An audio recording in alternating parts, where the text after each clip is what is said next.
বানানো ছিল, তো আমি এই যে মোটা শুধু তো আজকে আমি হচ্ছে রঙ্গোলি উপলক্ষে রঙ্গোলি বানাবো, ঠিক এইটাই দেখো।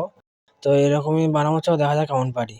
তো এই দেখো আমি এখানে রঙের দোকানে বসে পড়েছি। তো যাই হোক, তো এই দেখো আমি হচ্ছে এইখানটা রঙ্গোলি বানাবো, আর ঠিক রঙ্গোলিটা এরকম বানাবো, এরকম ময়ূর পালকের মধ্যে বানানোর চেষ্টা করবো। আর আমি হচ্ছে রঙ্গোলি ঠিক এইখানটায় বানাবো, এই যে দেখা যাক আমি কেমন পারি বানাতে।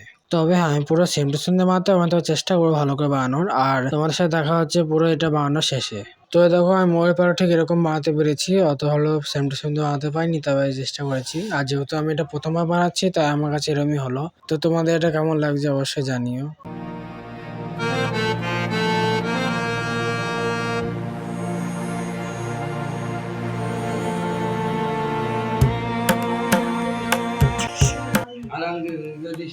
ওটা কি দিচ্ছে? হায় হায়, সব রং সাথে মিক্স করে দিই সেইটা।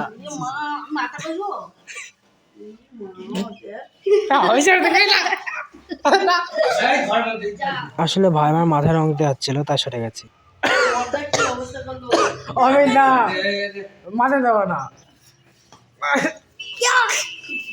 আর এখানে বাবা মাথায় রং দিয়ে দিল, তো ভাইও দিয়ে দিল।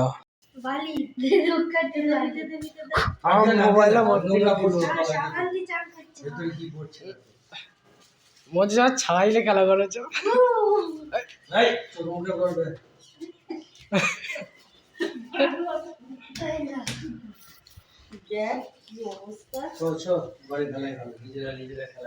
বাইরে ছাই কালার রং মেশানোর জন্য কেমন যেন লাগছে দেখতে।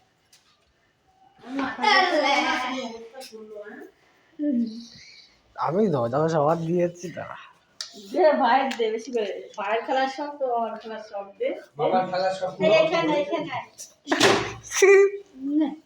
চোখে যাবে যা পুরি চালা বিকালে বৃষ্টি দিয়েছি। মাথা ঘষবো না আজকে, মাথা হাতে সব হয়েছে। তো যাই হোক, তোমাদের রং কালার কেমন হলো অবশ্যই কমেন্টে জানিও। তার সাথে টাটা।